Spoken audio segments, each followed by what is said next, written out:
chapter exam. Okay? So, I think good enough naman yun sa 1.5 hours saka 1.5 hours. Okay? Tapos, yung mga hindi pa nakapag-submit nung unang activity, ang last chance na po nun ay sa face-to-face po natin. Okay? So, na-encode ko na yung mga scores. So, ihahabol ko na lang po iyon. Okay? Number 3, meron tayong seat work na gagawin ngayon. Isa ay hanggang alas 10 at isa ay homework. Okay? So, dalawang assessment yon. Isa ay today at yung isa po ay homework. Okay? So, magbibigay ako ng mga problem solving. Will be upload the output on the book, on the LMS, yung ating blue book. Okay? So, ano pa ba? Na-upload ko na yung lesson kasi kinonvert ko lang siya dun sa may sa template ng PCU. Kaya medyo naghahabol pa ako dun sa iba kasi 4 yung subject ko dito sa PCU na binigay. So, dalawa sa masteral saka dito sa computer engineering. Okay? So, yan. So, start tayo. So, last meeting, pero bago yan, yung isa muna. Meron pa ako dinadiscuss. Yung activity na ginawa natin nung about sa 1 million, introduction na yun sa cash flow. Okay? So, para magkaroon pa ng mas malalim na cash flow doon, yung mismong pera, hindi yung pera mismo ay kailangan mapapakita kung saan pupunta. So, doon sa activity na ginawa nyo, kahit papaano, nakita ko naman yung cash flow. Hindi pa siya perfect, pero pwede ko na siya i-consider as cash flow kasi natutunan yung pagkasya yung 1,000. So, para mas maging pa siya, more on scientific at mas more on business-centered, kailangan ay may mga resibo.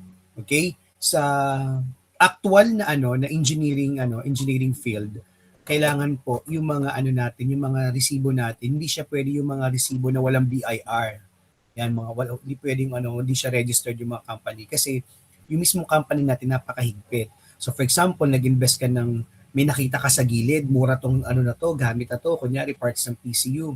Bibiling ko to kasi mura. Di ngayon nag-invest ka. So ngayon, dahil hindi nag-provide yung company yung pinagbilang mo ng valid na receipt, so ang mangyayari doon, hindi siya pwedeng i-refund. So doon na medyo tayo mag-iingat sa mga binibili natin because sa cash flow, importante doon yung mga valid at saka official na receipt. Pag hindi po ay aabonohan yon at consider as loss yon doon sa isang engineer na usually nag-provide ng design ng mga proposal. Kaya medyo lang din tayo, medyo maging maingat lang in future pag kayo ay nasa field na at na-assign kayo doon sa mga ganong klase ng mga services at saka transactions. Okay? So ngayon naman, last meeting na discuss ko na rin kahit paano pahapyaw yung interest, simple interest, and yung face-to-face natin, medyo nagpahapyaw na rin ako ng mga dapat i-invest, may mga nagdi-depreciate na price. So isa rin sa mga consider natin sa mga example yun. Okay? So ngayon magkakaroon tayo ulit ng sobrang lang, mas may example na ng simple interest and application. Okay? Tapos pagkatapos nito, we have 30 minutes activity, tapos next lesson ulit. Okay? Last meeting, I would like to apologize also. Ang nasa isip ko talaga, alas 9 yung pasok natin. So nawala talaga sa isip ko na alas 8. So naghihintay ako ng 8 to 9. So nawala sa isip ko talaga, kaya pasensya na. Tapos ang klase pala natin na 11. So medyo naghahalo-halo na. Na-realize ko lang siya nung next class ko na 11 to 3, 11 to, natapos ko kasi ng 3 hours yung next meeting. So sabi ko dun sa unang class ko, nawala talaga sa isip ko na kala ko 1 oras lang yung klase. Okay? So, yun. Pero ngayon, sa mga susunod na meeting, naman natin yan. Okay? So, a short description and recap again on simple interest. So, it is a quick and easy method of calculating the interest charge on a loan or investment. It is determined by multiplying the daily interest rate by the principal by the number of days that elapse between payments. So, as I discussed last meeting, simple interest is usually the norms about investing at saka yung pag-loan natin. Okay? So, ito yung standard ng government natin na kung saan sinusupport sa mga iba't ibang company. Hindi kasi pwedeng magkaroon ng interest na hindi siya sakop ng government. Yun ang maganda sa government natin kasi yung mga bangko, kailangan nilang mag-declare ng standard na interest na kung saan ay aaprubahan okay ng government body or yung higher mga accounting firms na nag-approve doon. Kasi pag hindi nila na-regulate 'yo, mataas yung probability na magkaroon ng yung injustice in terms of yung pagpapautang. And last meeting diniscuss ko din na minsan mas maganda mag-utang na lang sa 5-6 kasi sa 5-6 fixed rate sila, fixed interest. So pag sinabi mong 1,000 lang sa isang taon, so isang 1,000 lang 'yon. So depende sa usapan kung pagkatapos ng isang taon ay tutubo. Pero usually fixed yung interest noon. Unlike sa mga gantong company, napaka-relevant ng time. So yung adjustment of time and delays, nagkakaroon siya ng ng post-interest pa. So bukod doon sa pre-interest mo, meron ka pang another subcharge doon sa mga delays. Okay? So, na maganda lang sa simple interest, fixed naman yung rate ng percentage. Okay? So yun yung maganda. Ibig sabihin, pag sinabing 5%, 5% lang. Ibig sabihin yung 5% ng amount. Okay, ano pinagkaiba sa fixed interest? Sa fixed interest, pag umutang ako 10,000, pwede kong sabihin 500 na kasi kapatid naman kita. Pwedeng ganon. Di ba? Pero pag sabing simple interest sa bangko, kung ano yung amount, yun ang bibigyan natin ng interest. Okay? Next is, ito yung mga terms na kailangan natin i-consider in terms of interest on time. So lahat mula ito hanggang finals, kailangan ma-master na natin yung mga terms. Number one, deposits, financial term that means money is held at bank. It is transaction involving transfer of money to another part for safekeeping. So usually, yung traditional deposit is yung yan. Kunyari may kakilala kang kapatid, magpapatago ka ng pera. That's one of traditional of deposit o pagbibigay ng pera. Okay? But usually, yung mga bangko natin, yung mga deposit natin na pera, may mga company or most of the company, banking company, meron silang tinatawag na basic interest. Like for example, sa kada buwan, kunyari sa mga kooperatiba, based on my example, naghulog ako ng 5,000. Hindi ko siya ginalaw. So yung kooperatiba, meron silang tinatawag na interest in terms of deposit. Like for example, nag-deposit ako ng 5K nga, tapos 3 months hindi ko siya naginalaw. So tutubuan nung kooperatiba or yung banking company yun, yung perang hinulog mo 5,000 kasi ginagamit nila sa pagpapautang. Parang ganon. Ganon din yung tawag ko last meeting na tinatawag na yung sa isang taon hindi mo uh, gagalawin katulad ng mga time deposit. Yon medyo mas malaki yung rate nun. Ang disadvantage nga lang nun, hindi mo siya pwedeng galawin sa isang taon kasi yun yung pinaka nila, standard nila, 1 year ang minimum. I've tried that sa kooperatiba pero dahil nagkaroon ng emergency, so kinuha ko. So may mga penalties pero hindi naman gano'n kalaki, pero yung mga dapat na kikitain mo, hindi mo na makukuha. Kaya kung ikaw ay magta-time deposit, make it sure na hindi mo talaga siya gagalawin kasi may mga tumutubo naman. Okay?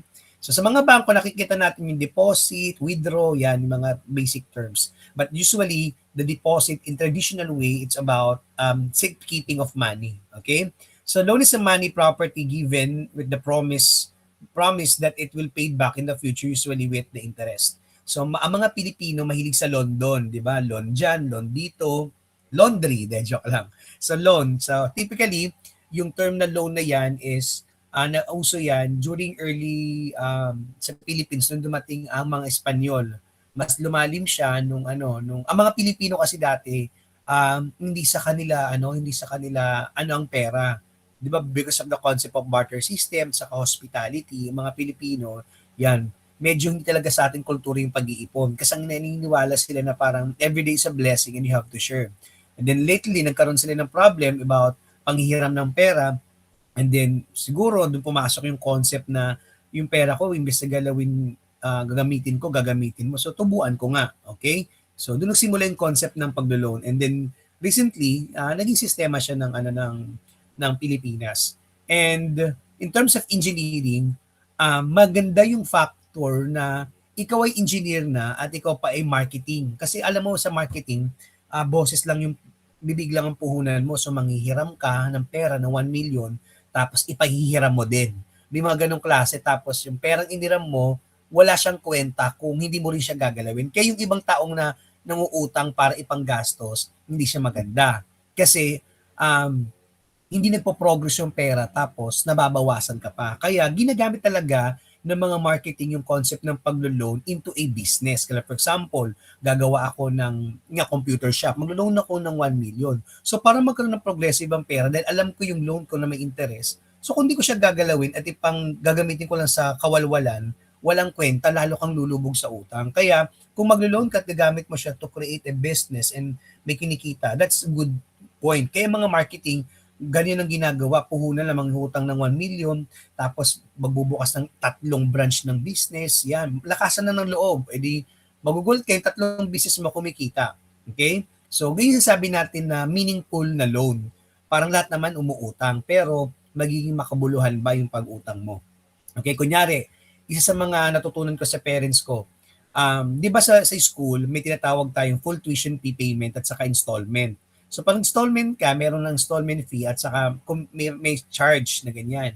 So ginagawa ng nanay ko, humihiram siya sa co-op kasi mababa lang naman ang tubo. So kunyari sabihin 2%.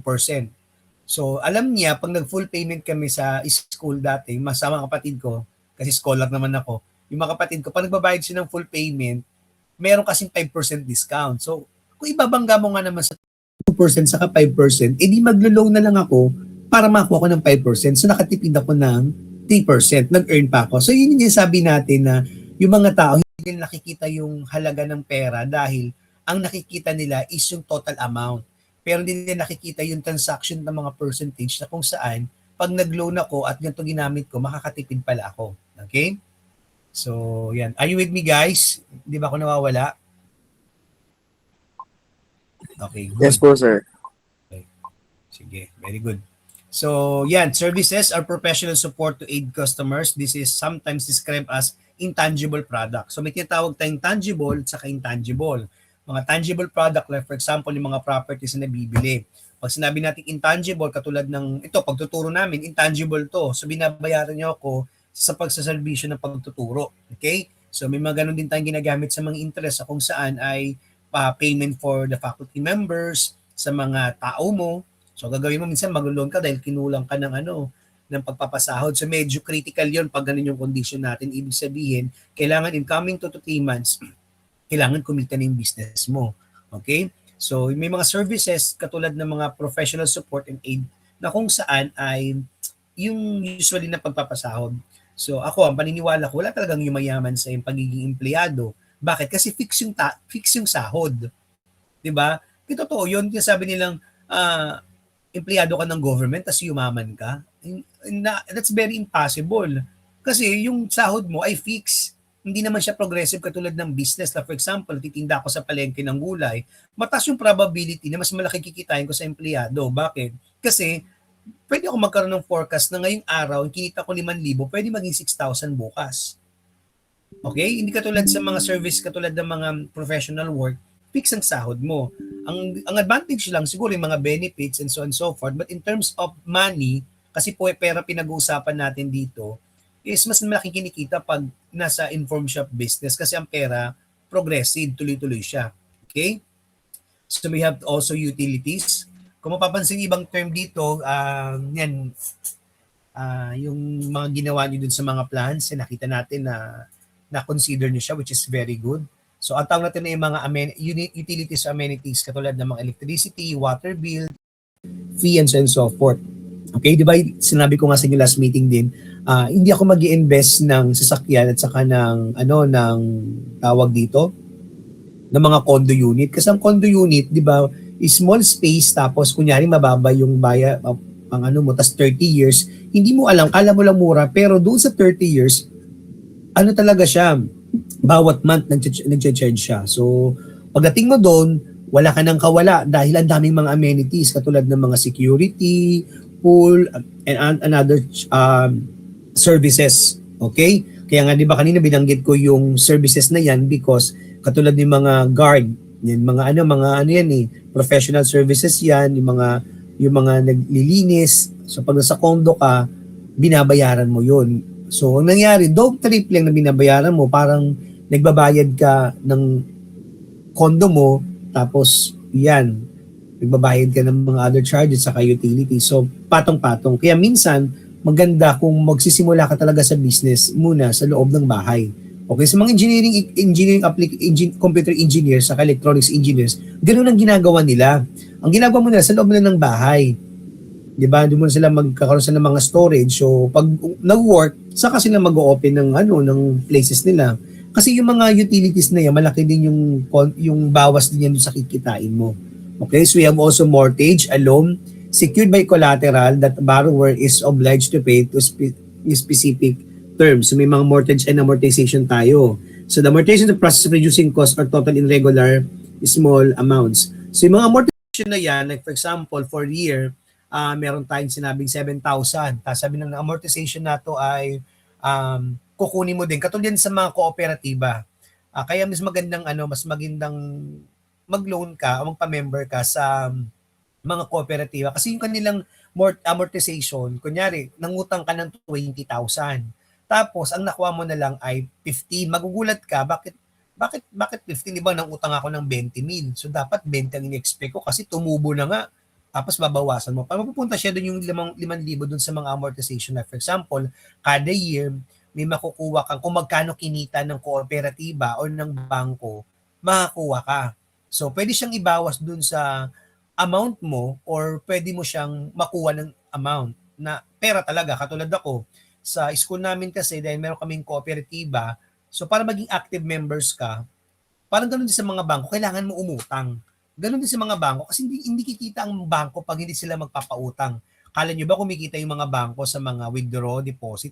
Maliit lang ang kinikita nila doon. Dati nga walang bayad ang ang pag mag-withdraw ka sa ibang nung panahon ko dati, nung nagtatrabaho ko nung unang job ko, kunyari ako PNB ako, mag-withdraw ka sa BDO, walang bayad yun. Ngayon kasi, dahil nakita nila yung demand about concept ng e-money, mga online na yung mga payment, ganyan, mga banking system, tapos card na, so nakita nila na magbayad ng 15 pesos, pero hindi talaga sila doon kumikita. Ang kumikita talaga sila sa pagpapautang. So maging ganun sa cooperative, maging active ka. So yung amortization sa yan, yung mga other term, kunyari ibabawas na lang yung gantong amount. For example, itong specific na amount, pwede ko siyang i-deduct na lang doon. Tapos yung mga collateral, kailangan din yan. Kunyari ako, bago ako makautang, kailangan meron akong collateral kasi mangyari niya, mataas yung probability na yung isang nag-utang, pag hindi siya nakabayad, kaya sisingilin. So, kailangan mo may mga may mga collateral ka kasi katulad niyan, obliged to pay specific terms, sisingilin yan, kukulitin ngayon. Kaya ang hirap pumirma ng mga loan ngayon dahil kahit kaibigan mo, hindi mo kasi mape-predict kung kung makakapagbayad siya, hindi. Kasi kung hindi, ikaw magbabayad nung na yon, nung amount, specific amount na yon. Paano kung nawala talaga siya, di natin masabi, 1 million ng iniram. Diba? Napakahirap ng sa panahon ngayon na napakahirap ng pera. Okay? So, interest describes the money paid regular particular rate of the use of money then or delaying the repayment of debt. So, kaya maging careful tayo na kala nyo 0.001%, 0.1 interest lang yon. Ano ba yun? Fix ba yun? Yun ba? So, kailangan maging kailangan tanungin mo mabuti kung ano yung interest na yon. Pang isang taon ba yan? Baka mamaya interest na 0.001% pero daily pala yan. So maging careful din tayo. So the principal is the original amount, investment borrowed, the rate of the amount, charge or payment, na-discuss natin yan. And then the time can be defined as duration in term of solving simple interest. So may tinatawag tayong monthly, semi-annual, annual, so yung mga terms. But usually, huwag kayong uutang ng mas sumahaba. Kasi the more na matagal, the more nakala nyo nakatipid kayo, katulad dun sa mga loan. Hindi. The more na tumatagal kayo, kasi hinira mo yung pera ng matagal. Yun ang ibig sabihin nun. Yung iba kasi nabubulag na parang, ay, kunyari, kumuha ko ng tawag dito, kumuha ko ng gamit. Di ba yung mga mga home loan ba yon sa mga mall? O sir, kuha ka, 0 interest. Kala mo 0% interest talaga. Pero hindi naman talaga 0% interest yon. But actually, yung payment, yung charge doon sa pagpapahiram ng tatlong. O 0% nga, pero baka may fix sila na kada isang taon ay magdadagdag ng 300 pesos or 400 pesos. So, yun yung pinaka-concept natin. The more time na na-involve doon sa pagpapahiram ng pera, So yun yung magiging concept natin ng tubo. Okay? So na-recall ko din last meeting yung formula ng simple interest. Interest, P is the principal amount, the sum of the money, the total of money. So usually initial sum of money ang ginagamit kasi yung total ginagamit na siya dun sa yung may rate na. And R is the annual interest. So mapapansin nyo laging annual yung nakalagay. Annual interest kasi yan talaga yung pinaka basic. Okay? So in decimal form. So pag meron kang 10%, that is 0.1. Okay? Ang gagawin natin, i-divide lang natin sa 100 yon. And time is T is the time of money is invested or borrowed for a years. So yan yung pinaka-standard. Okay? Pero may mga lending company na iba yung kanilang computation. Okay? So pag-aaralan din mabuti. So I have two application tapos later on susubukan nyo. Okay? So Mapi started his small business by borrowing an amount of 20,000 pesos payable for 3 years as a simple interest of 8% annually. Okay, how much is the interest that he has to pay? Okay, so gusto ko ganito yung magiging way nyo ng pagko-compute. Pag, di ba, naalala nyo yung first meeting, sabi ko magkakaroon tayo ng engineering plate. Tapos engineering plate, gusto ko doon matutunan, hindi naman talaga yung sagot ang titignan ko. It is how you present the solution. Okay? So step number 1, so the principal is the original amount which is 20,000 nga yung hihiramin. Okay? And next is the rate is the annual interest of 8% which is 0.08 in decimal form. And the last variable is time. The duration of the loan is 3 years. So these are the three parameters or variable that we'll be using to solve how much is the interest that he has to pay. Okay? So step number 1 is we have to identify the variable. So ito yung mga numbers natin, numeric, PRT.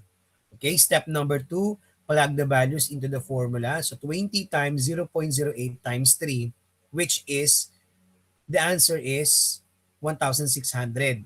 So yun pa lang ay yung interest per 1 year. Pero dahil 3 years siya, we will multiply it by year. So 1,600 times that is 4,800. So ibig sabihin yung 4,800 na yun na yung tinubo sa 3 taon. Malaki ba siya? Sige, tingnan natin mabuti.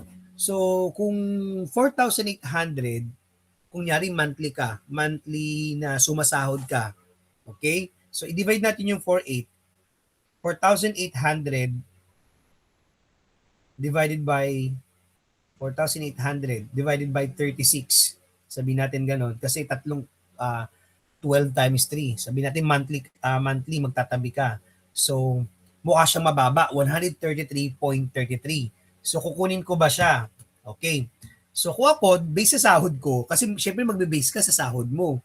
Di ba? Yung 133.3 per month, kaya ko ba itong bayaran? Okay. So, kung alam mong pasok sa budget mo, pwede na yon. Okay? Pwede na yon. Pero yung 0.08%, baka kasi meron ka pang makita. So, ngayon, ano ba yung norms? So, para sa akin, kung ako tatanungin nyo, ano ba pinaka-standard na kailangan pwede kang mag-loan? Nakadepende sa tax system ng Philippines. 'Di ba sa Philippines ang tax system natin ay 13 to 12 to 3%. Okay? So yung 12 to 3% ang ibig sabihin sa mga sahod mo, binabawasan ka nun. So usually, hindi mo nararamdaman na nababawasan ka kasi tinatanggap mo na nagbabayad ka ng tax. Okay? Sige. God bless you. Sige. And then, ang technique sa amin dyan, dapat the half of the tax system sa international. Like example, kung tayo 12%, dapat ang hanapin mo ay 0.06%. Dapat yun ang pinaka-ceiling mo. Pero kung ikaw naman ay elite, 8% is good. Oo. Pero kung ikaw naman ay simpleng mamamayan ng Pilipino, kaya yung mga kooperatiba, ang ginagawa nilang technique is the half of the tax system. Sa Pilipinas, tayo pinakamalaking tax. Diyos ko sa Southeast Asia. Kaya alam mo, magsisialisa talaga yung mga investors sa Philippines. Kasi in terms of economy, unpredictable ang tax system. So hindi ako maglulong sa Pilipinas na napakataas ng tax. Kaya bumababa ang ekonomiya ng Pilipinas. Kaya nga nakakalungkot kasi sa mga susunod na taon, mahihirapan na, tataas ang means of living natin dito sa Metro Manila. Kaya I'm in favor of tanggalin na yung provincial at saka yung rate na yan. Kasi mataas yung probability din na kung lahat ay standard mo, pwede pang ma-regulate yung tax.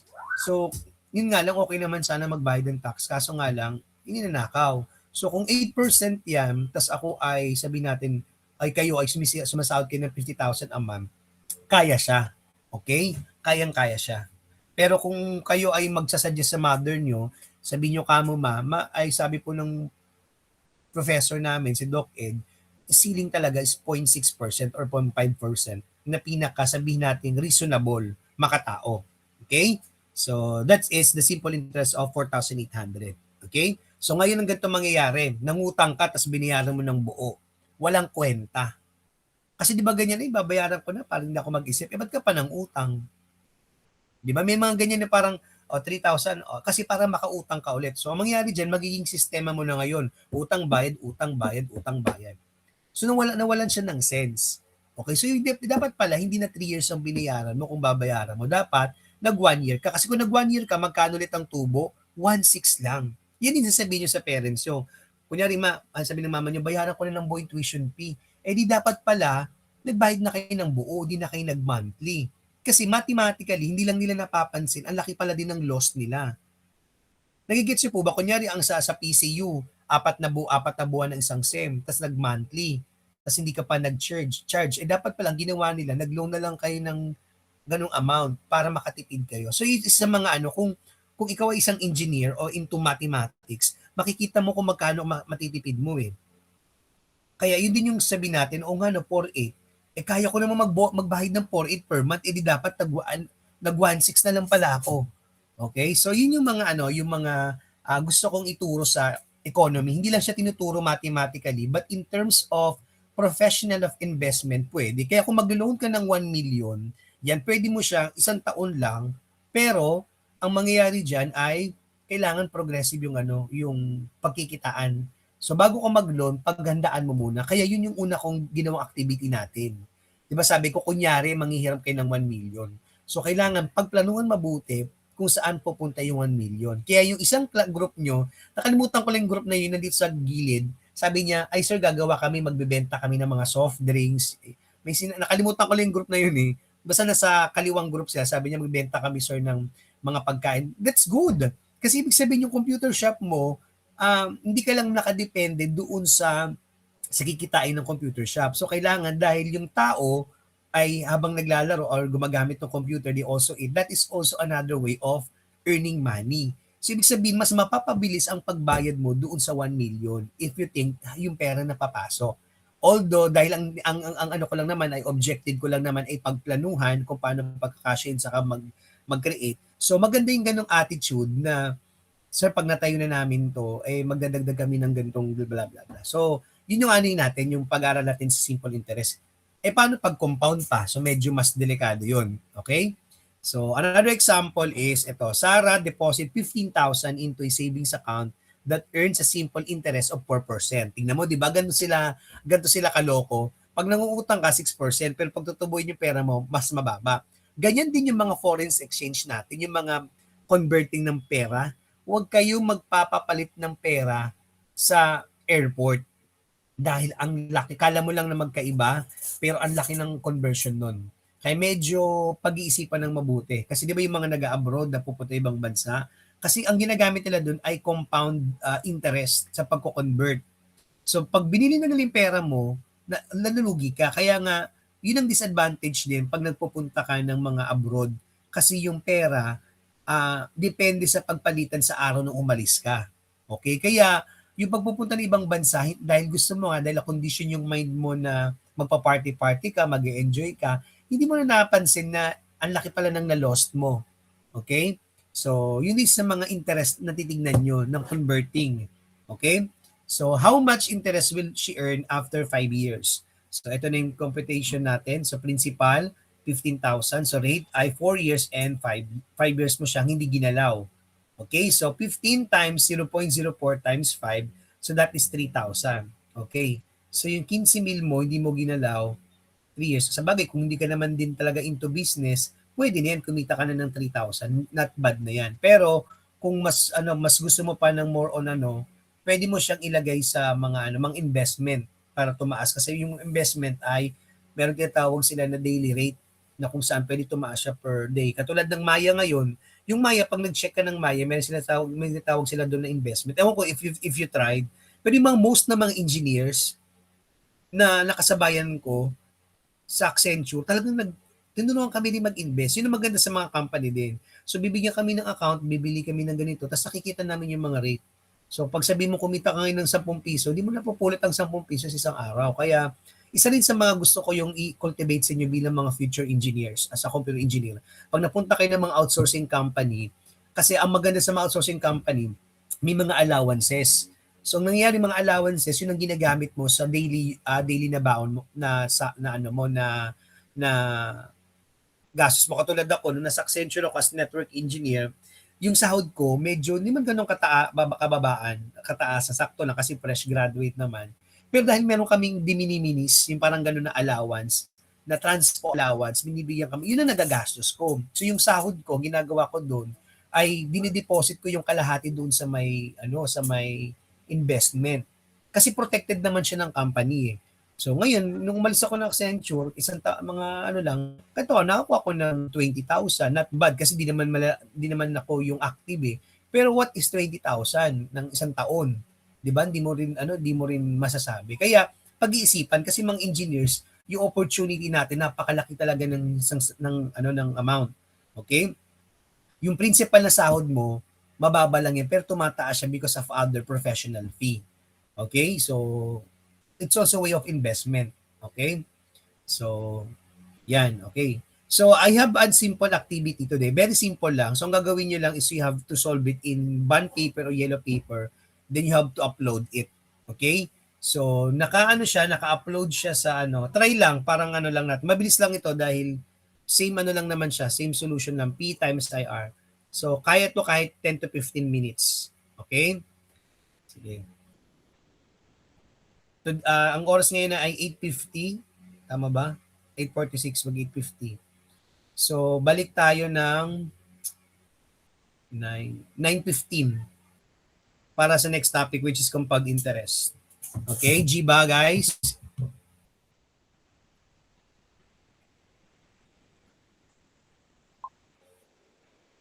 Okay, G. Naka-upload na sa Canvas na lang PowerPoint sa kayo activity, paki-upload. Okay? Sige, thank you.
Okay, so mag-attendance ako ulit, last attendance na ito.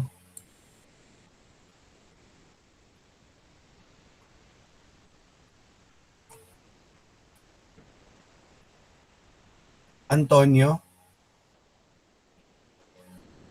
Dumating na ba si Antonio? Antonio? Wala, talaga. Babaran? Sir, present, sir. Balino? Present.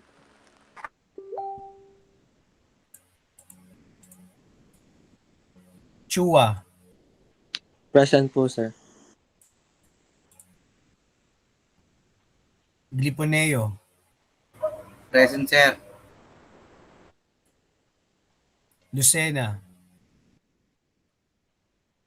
wala. Malyari, Present po, sir. Malyari to. Present po. Malyari. Naibe, Present po, sir. Present.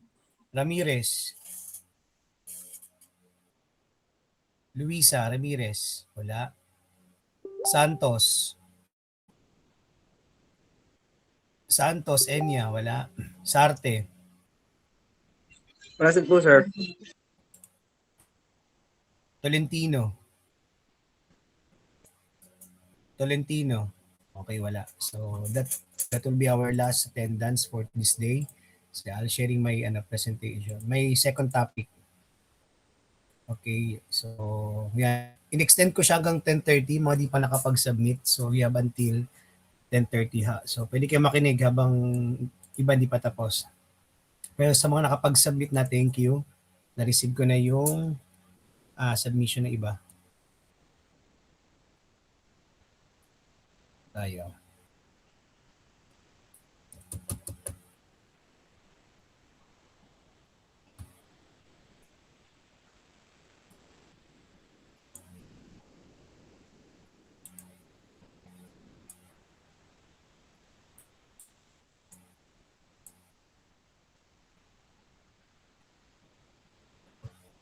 Okay, so yan. We will now proceed to the next lesson of engineering economics, which is the compound interest. Okay, so once again, sa mga bagong dating, next meeting will be our chapter quiz at saka midterm examination. Okay, so we have 2 activity na. So mamaya meron tayong pangatlong activity. Pero yung activity na yon will be homework. Ang deadline po ng submission na yon will be on next week bago mag-Friday. Online din sa submit. So, simple lang yung homework. You will be looking for application and computation of compound interest. Okay? So, 5 example. Okay? So, yung pag-grade ng assessment is depends on the presentation of the compound interest. Kasi for sure, tama yung sagot niya. Yung presentation na lang ng computation. Okay? So, now, tama ba to? Yeah, now we proceed to the hindi ko na napalitan yung sa taas. Compound interest yan. So, okay. So, a while ago, we discussed about simple interest and now proceed to the compound interest. Pasensya na dun sa taas. Papalitan ko na lang yan. Think of compound interest as interest on interest. Okay? From the word pa lang na interest on interest, that is compound interest. Okay? While a simple interest is calculated only on the initial amount of money, you invest or borrow the principal, which is yung P na value natin kanina. Compound interest is calculated on the principal plus the interest that has accumulated over previous periods. It is mathematical snowball effect that can work wonders for your savings or make a debt much harder to pay off. So dalawa lang yan. Sa simple interest, papabor yan dun sa nangungutang. Yung compound interest, pumapabor yan doon sa nagpapautang. Okay? Kasi dito, sabi doon niya dito, make debt much harder to pay off. Okay? So, work wonders for your savings. Pwede siya kung gusto mong investment, ay compound interest yung investment. So, papabor siya sa'yo din kung kukunin mong interest doon sa pagsisave mo ng pera ay compound interest instead of simple interest. In short, so dapat meron akong way when to use simple interest and when to use compound interest. Okay? So mamaya pag-isa-isa natin yun. So when you earn interest in the first period, the amount is added to your balance. In the next period, you earn interest on that new larger total. So kung mapapansin nyo mabuti yung graph, compound interest, kung mapapansin mo yung difference, yung growth and development ng money, compounding nagdadagdag siya per time. Okay? So kaya maganda to sa mga investment kung saan ang nakuha mo ay compounding interest instead of simple interest. Okay? So ano mga variables sa parameters na gagamitin natin? So number 1, to calculate it, you need to know a few keywords. Number 1 is principal, which is the initial amount of money you stored, katulad din ng simple interest. We have interest rate, So sabi ko kanina, it could be 8%, 9%. Wait lang. Yes po. Nag-raise ng hand. Okay na po pala, sir. Kanina kasi hindi lumilipat yung PowerPoint. Okay, sige.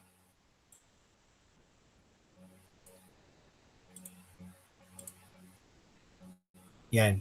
Okay, so the interest rate, the annual interest rate is in decimal. So katulad sinabi ko, simple interest, may sinabi ako doon kanina na nakadepende siya sa tax system ng Philippines. Kung meron kang 12%, so sabihin natin 6% is somehow pwede. Pero kung more than that, medyo mahihirapan ka. Bakit? Kasi mamaya i-discuss natin yung tinatawag na withholding tax. So ibig sabihin may mga pautang din na kung saan inutang mo na meron pang tax. Okay? So may ganun din sa mga interest natin. Okay? So we have compound frequency. So how often the interest is applied for monthly and annual. So ibig sabihin, kailan siya magko-compoundly dadagdag? Monthly or annually? Pero syempre, lugi ka kung monthly. Ibig sabihin, kung tumubo ito isang buwan, kada buwan tumutubo ng tumutubo, hindi siya fixed katulad ng simple interest isang taunan. So pwede din ganun annually, so medyo talagang dodoble siya. In short, pwede ito sa mga interest na kung saan ay mag-i-invest ka. Pero kung uutang ka, utang na loob, huwag mo ito gagawin dahil mahihirapan kang bayaran. Okay? So times how many years the money is left to grow. Okay? So anong pinagkaiba ngayon ng simple interest sa compound interest? So in terms of growth and basis, in terms of simple interest, originally principal only yung kanyang tinutubuan. Pero sa compound interest, yung principal mo plus accumulated interest per monthly ko or depende dun sa time na ma-avail mo. Okay? So in terms of growth pattern, ang simple interest, linear lang siya. Ibig sabihin, kung ang tinutubo mo ay 2% all the time, so within 2 years, 2% lang yon. Tapos kunyari, i-extend mo. Pwede ba akong mag-loan ulit, i-extend ko, simple interest. So ganun din yung magiging concept niya. So linear pa rin ang line. But in terms of exponential, yan, curve slope pataas. Okay? And impact over time stay the same every year and increase every year sa compound interest. Okay? So ano yung mga iba't ibang example? Number one, summarize ko lang to. Maganda to sa mga retirement. Bakit ko siya sinasuggest sa mga retirement natin? Kasi sa totoo sila, yung kinikita mo ngayon, katulad ng mga magulang na nagtatrabaho sa barko, di ba, malalaki ang kita niyan, 80,000, 90,000. So ngayon, kung wala silang retirement fee katulad ng SSS, Pag-ibig, PhilHealth, pagtanda nila, wala silang makuha pera. Or katulad sa SSS, hindi nang ganun kalaki yung compound interest. Kunya, kumikita ka ng 50,000 ngayon, yung 50,000 mo, pagdating mo ng retired ka, hindi na siya ganun kalaki. Okay, kaya dapat ang pag-iipunan natin is yung mga retirement natin. Why? Kasi pagtanda natin, hindi na tayo capable na magtrabaho. So ano yung mga pang-maintenance natin, pang-sustain natin sa daily life natin. Kaya medyo, ito yung pinaghahandaan natin. Okay? Kasi magre-retire din tayo sa trabaho dahil mapapagod din tayo. So pag napagod tayo, ano yung magiging source of income natin? Kaya di ba minsan, medyo nalulungkot ako dun sa mga estudyante na parang sabi doon nila, hindi na nila obligasyon yung mga magulang nila, paglaki, so ganito, so ganun. Pero ang tanong, dahil nga sa taas ng ngayon, na inflation ngayon, at di nakakaipon ng magulang dahil sa pang-bayad ng tuition fee mo, paano sila makakapag-save sa retirement nila?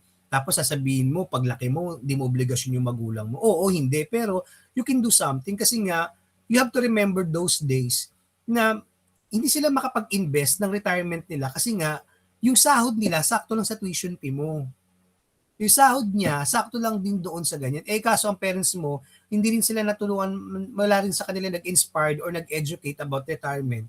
So, medyo kawawa sila. Kaya, hanggang ngayon, pwede nyo rin i-consider yung mga parents yun na mag-invest ka sa ganito. Yung mga, sabihin natin, yung mga bangko, katulad ng mga BDO, may mga retirement dyan na kung saan maghuhulog ka ng certain amount, tapos after certain years, may makukuha kang pera pagtanda mo.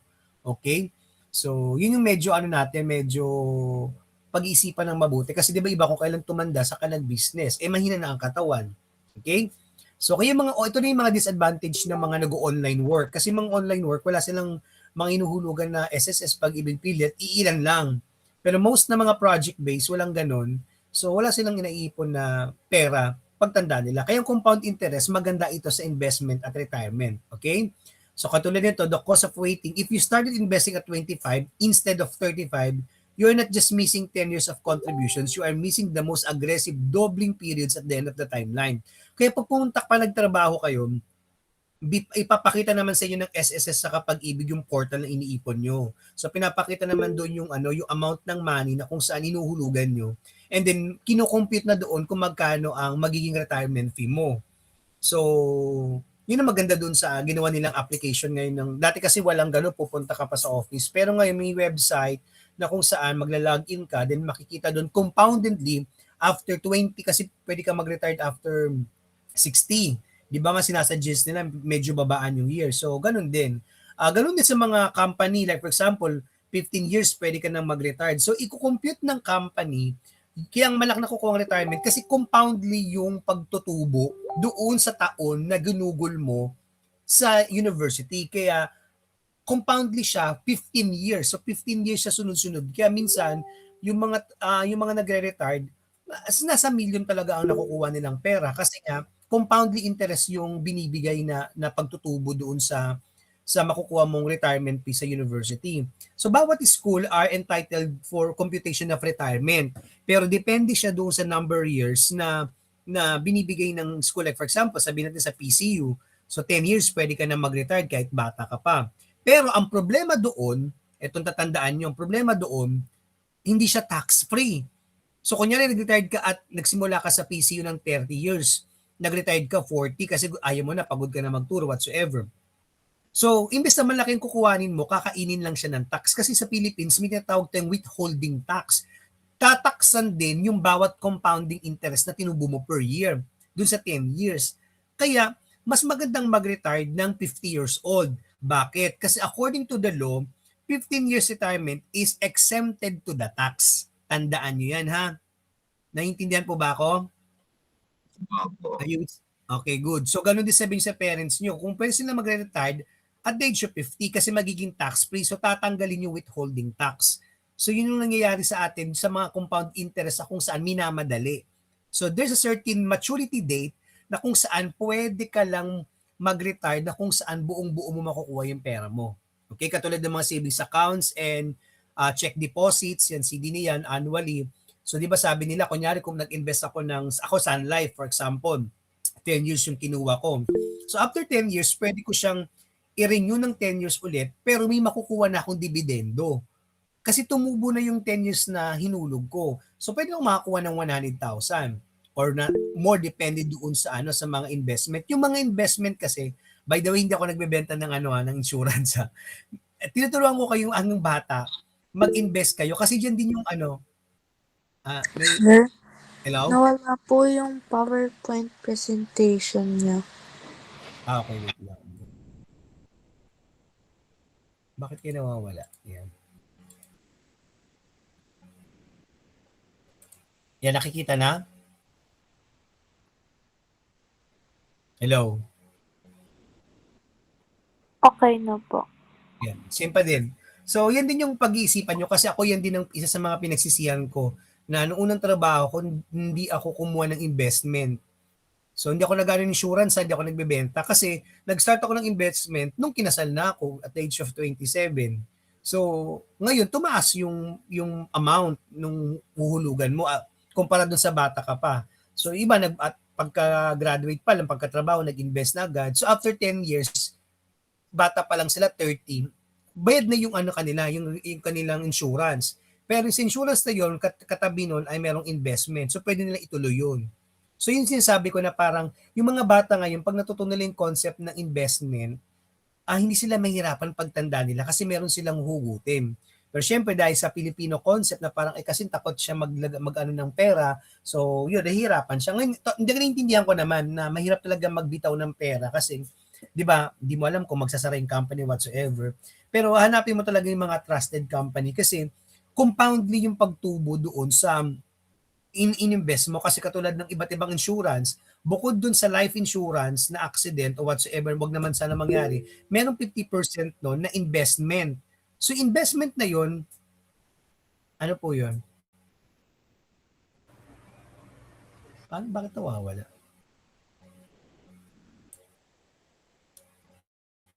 Sir, saan Nawawala ka ba? nag-invest yun, sir? Sa number 1 pa rin, investing pa rin. Ay, ano ba yung tanong? Sorry. Saan ba maganda ano ba yan? mag-invest, sir? Ako kasi, nag-invest ako sa Sun Life kasi 100 years na siya.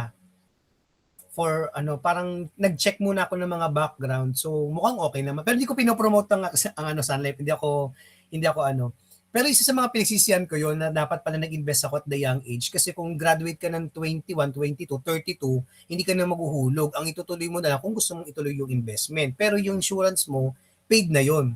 Pero dahil bata ka, mas mababa ang hinuhulugan. Pero pag nasa 30 years old ka, mas mataas yung hulog. Kaya yun ang inaano ko din na parang sabi ko nga sa mga kapatid ko, wala man akong savings katulad ng mga kapatid ko dahil mga online sila. Meron akong maaasahan in future na pagtanda ko, kasi ayoko naman din maging investment yung mga anak ko na yun ang thinking ko kasi yung parents ko, ganun din yung thinking ng parents ko. Pero hindi ko nilalahat kasi syempre may mga parents din na parang yun nga wala kang ipon, hindi nakapag-invest. So parang ako lang yun hindi ko naman iniisip na lahat ng magulang ganun. Ayoko din kasi balang araw maging pabigat ako sa mga anak ko kasi alam ko bubuo din sila ng pamilya. So parang yun ang iniisip ko, parang pagtanda ko, yun ang pinaghahandaan namin mag-asawa. Although malayo pa yun, pero dahil nga yung pera, ng panahon ngayon. Kung mapapansin nyo, every year, ang hirap na mamuhay sa Metro Manila dahil ang taas ang cost of living. So totoo lang, kaya hindi nakakita yung magulang natin kasi compoundly din yung balikan natin yung tax system ng Philippines. 'Di ba? Ang ginawa ni Duterte during his time, in fairness to him, I mean I'm not pro Duterte ang ginawa niya, tinanggal niya yung tax systems ng mga ng mga 14,000 pababa, yung mga minimum wages. Okay? Tinanggalan yung tax noon. So yung ibang tax na tinanggal, syempre magtataka yung economy ng government. O pag tinanggalan mo yan, bababa yung kita natin. So ginawa niya, yung nawalang tax, nilipat niya dun sa mga mayayaman. Kaya maraming elitista nagalit kay Duterte that time kasi yung mga mayayaman, ang laki ng tax nila. So kunyari ang sahod mo 50,000. So meron kang tax. Pag umabot ka ng 50.001, ang laki ng tax mo. Kaya ipipilitin mo lang huwag ka na ma-promote. Kasi meron na tayong natawag na range. Okay? So ngayon ang problema sa Pilipinas, kaya kung bakit mataas ang bayaran, wala rin kwenta yung tax system na ginawa ni Duterte, kasi yung mga tax na wala, nilagay niya doon sa mga sigarilyo, sa mga basic needs katulad ng may sugar. Lahat ng kinakain natin may sugar. Lahat ng kinakain natin ay may harina, rice. So ibig sabihin, tinanggal mo nga yung tax ng tao doon sa sahod nila, pero nilagay mo naman sa basic needs, which is, ang nangyari, lalo naging problemado yung bansa natin. Bakit? Kasi lahat tayo hindi naman lahat ng Pilipino ay nagbabayad ng tax kasi may mga tatago, may mga walang work. Pero lahat ng Pilipino, kumakain, bumibili. So lumaki lalo ang kita ng government kasi lahat ng kinakain natin ay may tax. So yung nagiging problema natin sa mga interest ngayon dahil yung compound interest, bukod sa nag-i-interest siya, may tinatawag tayong withholding tax. Kaya sa totoo lang, napakahirap talaga mamuhay sa Pilipinas. Hindi nyo lang siguro pa nakikita yung big picture dahil estudyante ka, madaling gumastos dahil nga hindi mo naman pera ang hawak mo. 'Di ba sabi ko sa inyo nung unang meeting natin, not because hawak mo yung pera, ibig sabihin pera mo yun. Pera ng parents mo yun. So sila nakakaramdam nun. Pero pag nag-work kayo, dun yung maiintindihan na parang grabe pala. Kumita ako ng 70,000, sabihin natin kunyari, ganon. Tapos na makukuha mo lang 30. Bakit? Kasi yung kalahati nasa tax na, kasama na doon yung bawat kinakain mo na may tax din. So saan mapupunta yung mga savings mo? So wala, yun ang problema natin. Kaya itong mga interest na to, maraming bangko talaga ang nagsasara sa Pilipinas dahil nga bukod sa compounding interest na tumutubo na double, may tinatawag pang withholding tax. Okay? So yun. Okay? So yung mga loan sa credit cards, na po, lalo ng credit card, huwag kayong mag-credit card yung at maaari. Kasi yung credit card, most credit card companies compound interest daily. Hindi mo lang nararamdaman kasi nakalagay doon paid at least 300 pesos. Ikaw naman, syempre, binayaran mo 300. But you're not fully aware that the amount that you'd not pay, hindi mo na settle is nag-interest siya daily. Kaya maganda mag-credit card pag binayaran mo siya ng buo agad on the due date. Okay? Tandaan nyo yung kunyari, nag-swipe ka ngayon, pwede mag-credit card. O, kasi ang credit card is psychological na pag ganun kasi ang mga nagpapautang, psychological ang tira nila sa tao. Dahil ang alam nila ang tao ay medyo adik umutang kasi okay lang yan. Kailangan ko talaga. Luho, pleasure. Yan. So, hindi nila alam, babaguhin nila ngayon yung payment scheme at pay at least 300. So, ikaw dahil ay 300 lang babayaran ko, yun lang babayaran mo. So, nangyari dyan sa mga susunod, hindi kasi pinapakita nila doon dumoble na pala yung credit card mo. Kaya pwede ang credit card if during the due date, babayaran mo buo, hindi sila tutubo. Kumikita lang sila doon sa mga annual fee. Kunyari, bayad mo doon sa paggamit ng cards kasi may mga annual fee yun and so on and so forth. But nagiging compound the interest siya pag hindi mo binayaran yung exact amount. Ganon din sa mga loan, mortgages, at saka yung sa sa school, kala nyo ba nakakatipid kayo pag installment? Sorry hindi ko naman sinasabing na huwag kayong mag-installment, pero this is what I am trying to show to you, na ang laki ng kinikita ng school pag installment yung payment. Kasi yung installment fee, tapos may mga subcharge pa pag ikaw ay na-delay. Kaya I highly suggest you pull it in a full payment. Okay? Kasi meron siyang, di ba may discount? Pag nabayad ka ng buo, may 5% discount. Kaya di ba yung mga sasakyan, yung mga nagbebenta ng sakyan ng na full payment ka magbabayad, gusto nila ay monthly ka, yearly, 2 years, 3 years. Pag full payment, wala silang kita doon. Kasi sabi ko nga sila meeting, ba, my wife works in Toyota for 6 years. Kinuwento niya sa akin yun na parang, ayaw nila ng loan yan kasi ayaw nila ng full payment kasi ganyan. Kaya sabi nila na mag 1 year to pay ka. Okay? Kasi nga, compoundly, nagde-delay. Kaya sabi mo mag-delay ka ng isang araw, patay ka na doon. Baka 24 hours ang nila doon. Baka hourly, hindi mo pa alam. Kaya tatanungin mo din. Okay? Kaya yung mga ganun concept, highly suggest na na wag na mag-invest sa mga sakyan. Pero kung gagamitin mo siya to paupa or talagang sa business, kailangan mo, that's good kung araw-araw mong ginagamit dahil makatipid ka sa pamasahe. Pero kung hindi mo rin siya napapakinabangan, wag mo nang bilhin. Okay? And in short, yun kung mga kaya natin bayaran yung mga bagay ng full payment, buy it in full payment.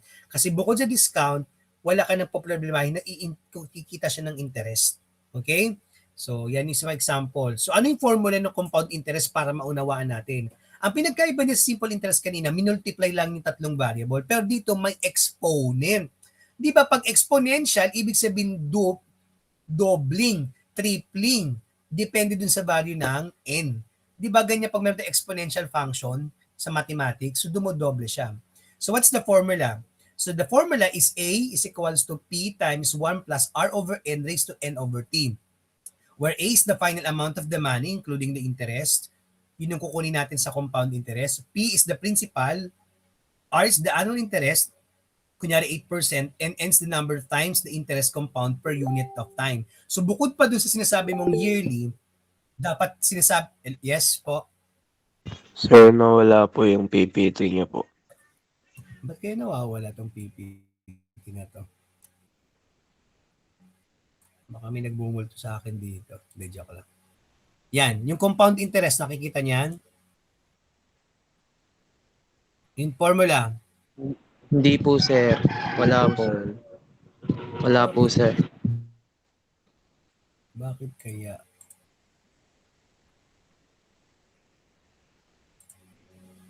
Yan.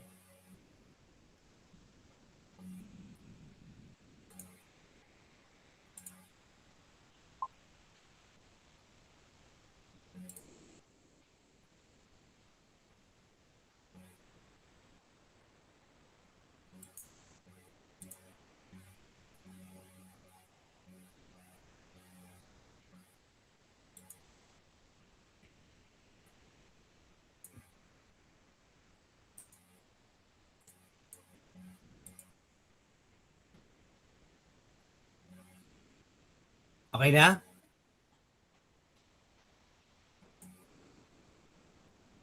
Wala pa rin po, sir. Can share screen. Di ba, na-upload ko naman ito sa sa pwede nyo rin tignan. Sige, try natin ito.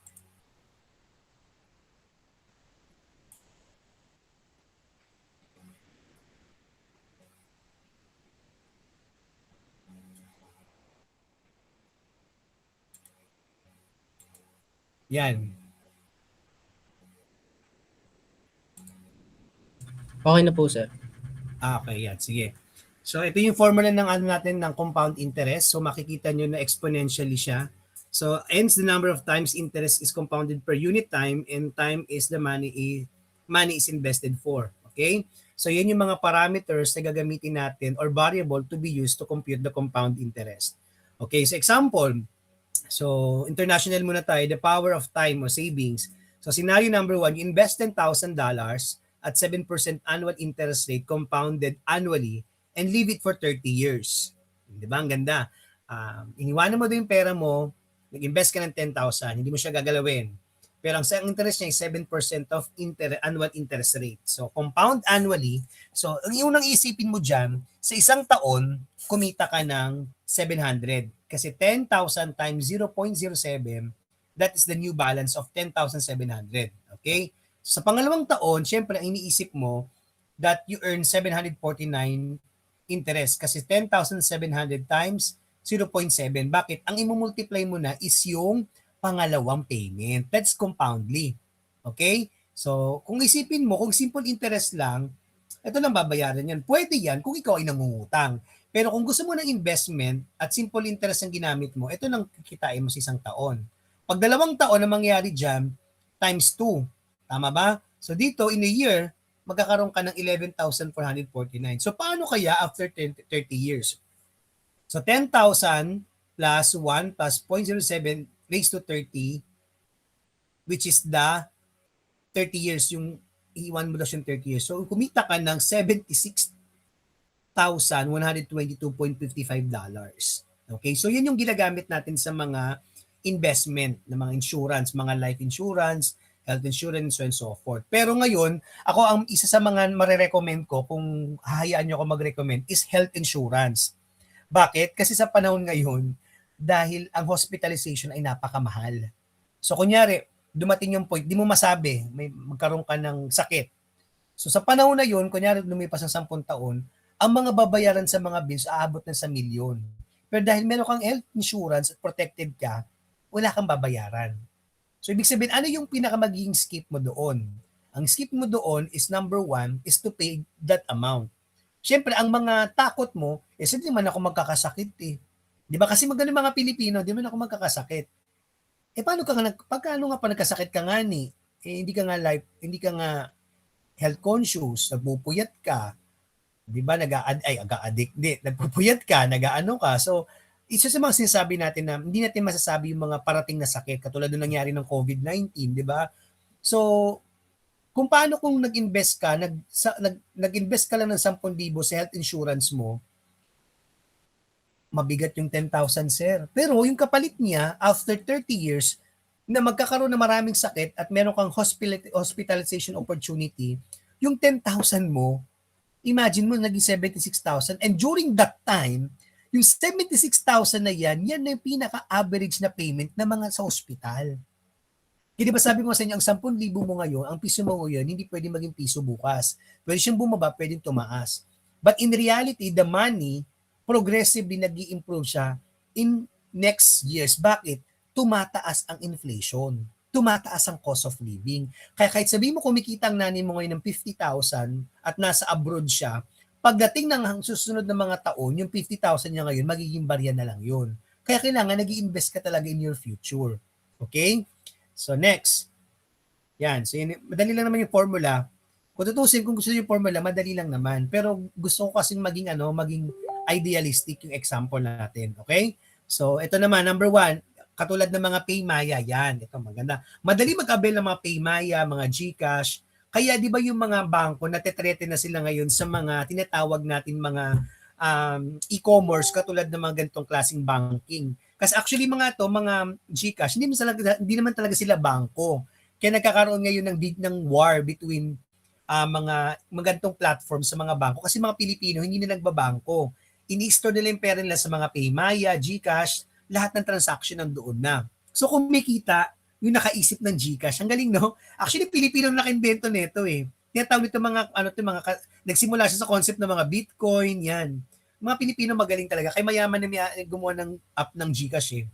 Okay? So yung transaction niya, doon sila kumikita. Ngayon, ang ginawa ng mga GCash at saka Maya, ginaya nila ngayon ang mga banking na kung saan nagpapautang din at kumikita. So, ang galing, no? So, many digital banks in the Philippines like Maya, Gotemi, hindi ko pa ito natatry, or yung Cbank, nakita ko na yan. Cbank, madaling gumawa, at saka Maya. Itong Gotemi, hindi ko pa siya natatry. Offer high interest rates around 6% per annum. 'Di ba? Ang galing, no? Sabi ko sa inyo, kalahati nung tax nila ang ano nila para maka-attract sila ng tao. So use compound monthly. Kaso nga lang, monthly sila maningil. Okay, tingnan natin. So kunyari, I deposit 50,000 and leave it for 5 years. So maganda kasi monthly yung ano daw sinabi, compound monthly, di naman sinabing yearly. So when I deposit 50,000 and hindi ko siya gagalawin for 5 years, so the principal is 50,000, the rate is 0.06, and the frequency is 12 because in a year, meron akong 12 months. So times 5 years. So the equation is 50 times 1 plus 0.6. Di ba, i-divide mo ngayon ng 12 yon. Kasi bakit? Yung kanina, bakit di mo din divide ng 12? Kasi annual yon. Ito ay per month. Kaya gagawin mo dyan ay 0.06 divided by 12 times, dun mo ililipat yung 12 sa taas. So 12 times 5. Ano pinagkaiba niya sa unang example? Sa unang example natin, kaya siya 0.07 because it is annually. So divided by 1 ito, at saka 30 times 1, kaya hindi na pinakita.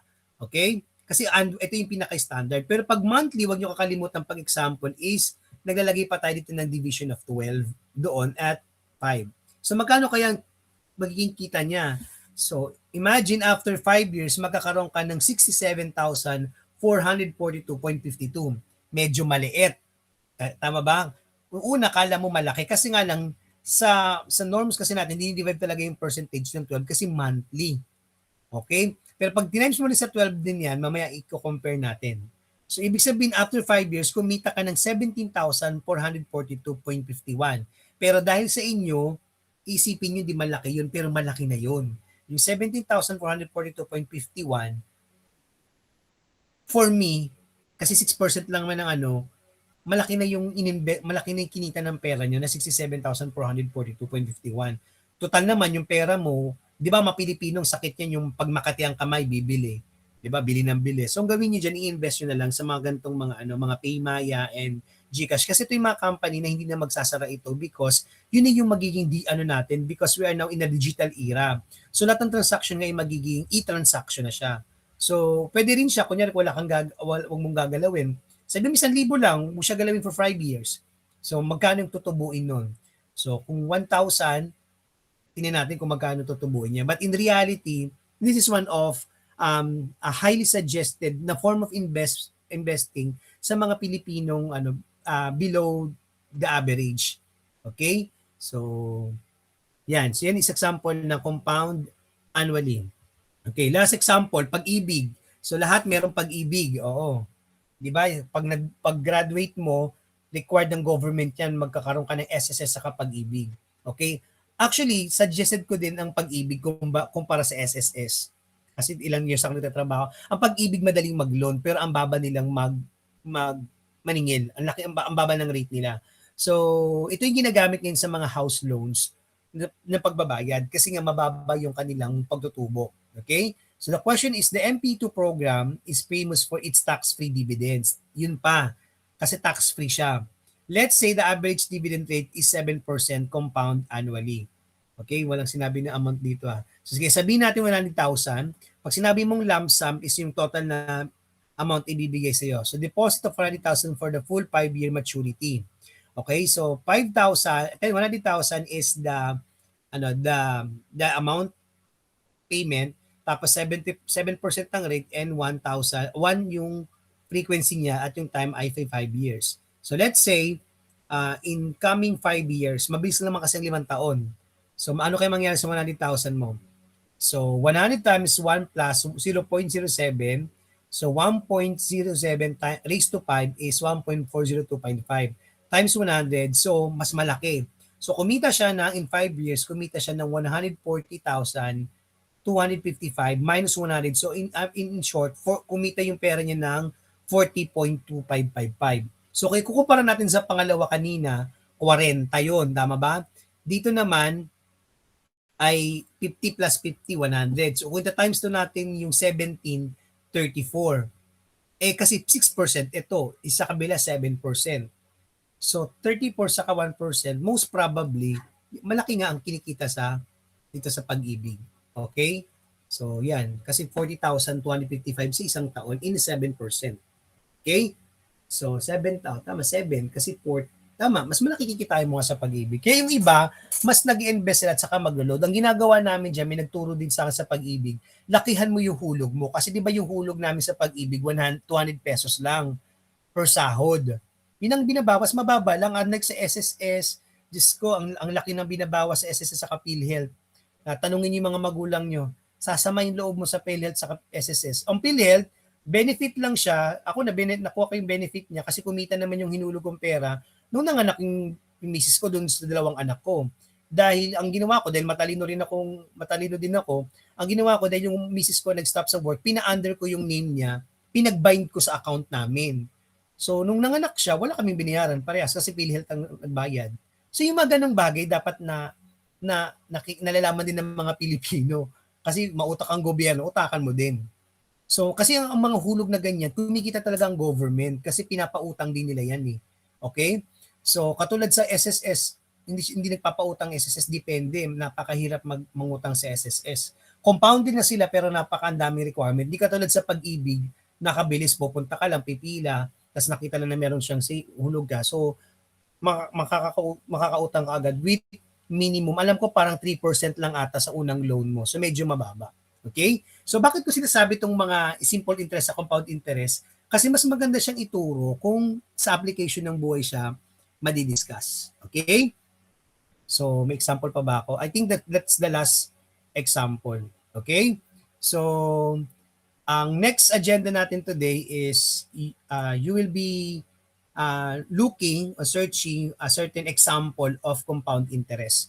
Tapos sa Friday, next week Friday will be our exam. Okay? So, ganito lang siya.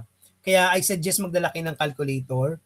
Okay? So, may mga true or false tayo doon katulad ng which of the example, true or false, true or false muna. So, may tanong lang, mga 10 items. Tapos, meron doon na example na sabi mo kung simple interest ba siya or compound interest. Madali lang. Madali mong ma-define kung simple interest sa compound interest. So, for sure, mape-perfect nyo yun. Tapos, merong certain na computation. So, confident naman ako na madali exam kasi madadali lang naman yung mga application ng simple interest sa compound interest. Kaya hindi na kailangan magbukas ng index card. Dalawang formula lang naman natatandaan nyo. Baka naman mag-request pa kayo na, sir, pa-open po ng index card. Wag na, dalawang formula lang naman. Yung isa, minumultiply yung tatlo. Ito naman, minumultiply yung principal plus 1 times yung the rate raised to the exponent. Okay? So, hindi na kailangan na mag-request ng formula. Siguro sa finals, pag marami na tayong formula na may open. Okay? So, may natitira pa tayong oras, pwede nyo siyang gamitin to do the homework para next week wala na kayong gagawin. Okay? So, ulitin ko anong homework natin. Maghanap kayo ng 5 example, isusulat sa yellow paper, susulat mo na yung problem tapos yung solution. Okay? Tapos picturean, then it'll be uploading to the blue book. G ba tayo, guys? Opo, sir. Naunawaan ba? Okay, sige, good. So, I hope you learned something new today. See you next week, Friday. Have a nice day and God bless. Ingat po kayo. See you, sir. Thank you po. Okay, thank you. Sige po, Thank you. sir. See you Thank you, po. sir. Thank you po. Thank you.